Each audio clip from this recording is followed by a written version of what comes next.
अमरनाथ यात्रा पर आ रहे हैं तो दिल संभाल ले, क्योंकि ऑक्सीजन की कमी से 9 की मौत हुई है और किस तरह से आपको बचाव करना है, इससे जुड़ी महत्वपूर्ण जानकारी हम आपके सामने साझा करेंगे।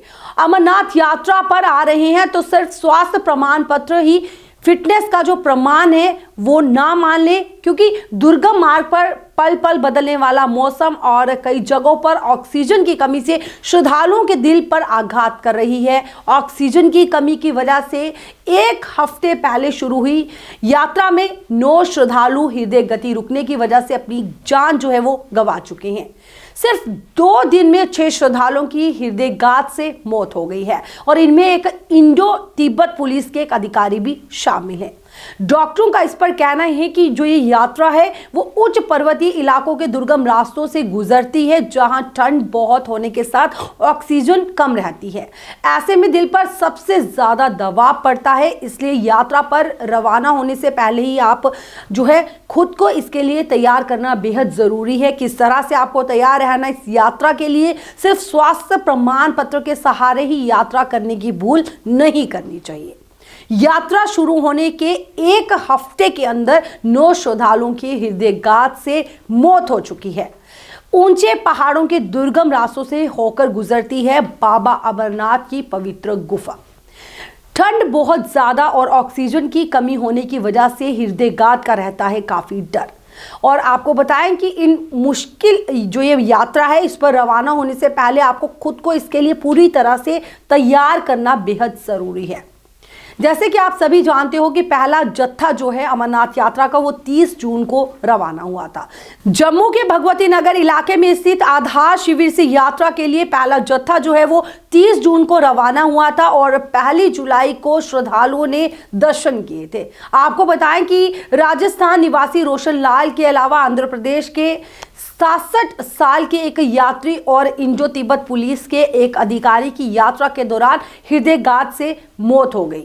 2 दिन में 6 श्रद्धालुओं की यात्रा मार्ग में अचानक हुई हृदयघात से मौत हो गई। हालांकि स्वास्थ्य एवं चिकित्सा शिक्षा विभाग ने इस बार पूरे यात्रा मार्ग पर टेलीमेडिसिन, संजीवनी सहित कई प्रकार की वहां पे सुविधाएं जो हैं वो मुहैया करवाई हैं, लेकिन दुर्गम मार्ग पल पल बदलने वाला तापमान और कई जगहों पर ऑक्सीजन की कमी सेहत पर भारी पड़ जाती है। सुपर स्पेशलिटी अस्पताल जम्मू में कार्डियोलॉजी विभाग के प्रमुख डॉक्टर सुशील शर्मा का इस पर कहना है कि यात्रा मार्ग पर कई जगहों पर बर्फ है और ग्लेशियर पर भी श्रद्धालुओं को चलना पड़ता है। जब तापमान कम होगा तो दिल को पंपिंग की ज्यादा जरूरत पड़ती है, लेकिन ठंड और ऑक्सीजन की कमी की वजह से ऐसा नहीं हो पाता। ऐसे में कुछ श्रद्धालुओं को हृदयघात हो जाता है।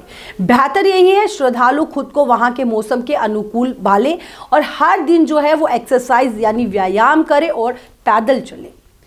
किस तरह से श्रद्धालुओं को क्या क्या करना चाहिए वो भी हम आपको बताएं। श्रद्धालुओं को ये करना चाहिए, यात्रा में जाने से पहले श्रद्धालु सुबह शाम सैर और व्यायाम यानी एक्सरसाइज शुरू करें। डॉक्टर से ईसीजी, ब्लड प्रेशर, डायबिटीज की जांच जरूर करवानी चाहिए। यात्रा मार्ग पर कम तापमान होने से श्रद्धालुओं के पास गर्म कपड़े जरूर होने चाहिए। फास्ट फूड से बिल्कुल परहेज करना चाहिए और अपनी जेब में बादाम और काजू जरूर रखें। यात्रा को रुक रुक कर आराम करते हुए पूरी करेंगे तो स्वास्थ्य बेहतर रहेगा।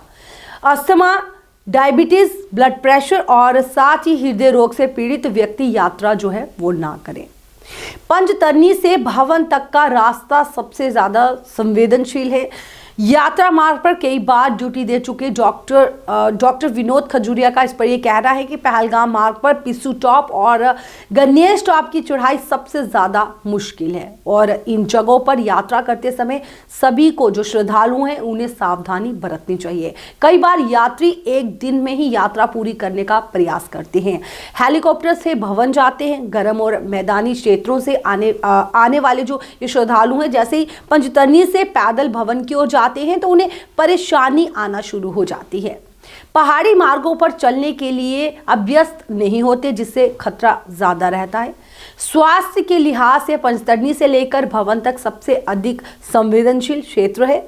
यहीं पर सबसे ज्यादा मौतें होती हैं। यहाँ पर ऑक्सीजन की काफी कमी रहती है और इसमें एक बड़े भाग पर ग्लेशियर है और सभी श्रद्धालुओं को इससे होकर गुजरना पड़ता है। इसलिए यहाँ यात्रा करते समय पूरी सावधानी जो है वो यात्रियों को बरतनी चाहिए और सावधानी जो है यात्री इस पर बरते। देखिए किस तरह से हमने आपको बताया कि आप भी अगर अमरनाथ यात्रा जो है वो करना चाहते हैं तो किन किन चीज़ों का आपको बचाव करना चाहिए। गर्म कपड़े जो हैं वो ज़रूर ले जाएं। एक्सरसाइज की बात करें, व्यायाम की बात करें तो व्यायाम ज़रूर करें सुबह शाम। और सबसे बड़ी बात है ये है कि जब आप अमरनाथ यात्रा के लिए जाते हैं तो ऐसा ना हो कि आप जगदम जो है वो चलते जाएं, एक साथ ही चलें और रुके नहीं। वो भी आपको कहीं ना कहीं जो आपके लिए एक मुश्किल खड़ी कर सकती है। और जिस तरह हमने आपको बताया कि अमरनाथ यात्रा पर अगर आप आ रहे हैं अपना दिल संभालें। दिल संभालने का मतलब ये नहीं कि दिल को पकड़ के चले, दिल संभालने का मतलब ये है कि वहाँ पर ऑक्सीजन की काफ़ी कमी रहती है। अगर आप भी अमरनाथ यात्रा करना चाहते हैं लेकिन आप पेशेंट हैं, मरीज़ हैं, अगर आप यात्रा नहीं कर सकते हैं तो आपको बहुत ज़्यादा सावधानी जो है वो बरतनी पड़ती है। इसलिए आप यात्रा ना करें। यात्रा वही लोग करें जिनका स्वास्थ्य जो है वो बेहतर है, उन्हीं को अमरनाथ यात्रा जो है वो करनी चाहिए। क्योंकि जैसे ही आप अमरनाथ यात्रा करेंगे तो जैसे चढ़ाई करते जाएंगे तो ऑक्सीजन की जो कमी होगी वो काफ़ी कम होती जाएगी। ऑक्सीजन की कमी की वजह से जो है हृदयघात का काफ़ी डर रहता है। इस पर जो है वो खास ध्यान रखना चाहिए। जैसे हमने आपको बताया कि अमरनाथ यात्रा पर अब आप अगर आ रहे हैं तो सिर्फ स्वास्थ्य प्रमाण पत्र को ही फिटनेस का प्रमाण ना मान ले। कई चीज़ों का जो है इस पर ध्यान रखें, खास ध्यान रखें। तो जिस तरह हमने आज आपको बताया कि अगर आप भी अमरनाथ यात्रा करना चाहते हैं किन किन चीज़ों का आपको ध्यान रखना है और इस चीज़ को जो है आपने सही तरीके से लेना है और किस तरीके से आपको जाना है, कैसे यात्रा करनी, इसके बारे में हमने आपको विस्तार पूर्वक जानकारी दी। और हमें उम्मीद है आपको हमारी ये रिपोर्ट जो है वो ज़रूर पसंद आई होगी। अगर आप भी चाहते हैं कि ऐसा कोई विषय, ऐसा कोई टॉपिक जो हम आपके समक्ष रखें तो आप कमेंट्स के जरिए जो है अपनी राय जरूर रखें। फिलहाल आज की हमारी इस रिपोर्ट में बस इतना ही। तब तक के लिए मुझे तारिका महाजन को और वीडियो जर्नलिस्ट अंकुश सप्रू को दीजिए इजाजत। आप देखते रहे द न्यूज़ नाउ। नमस्कार।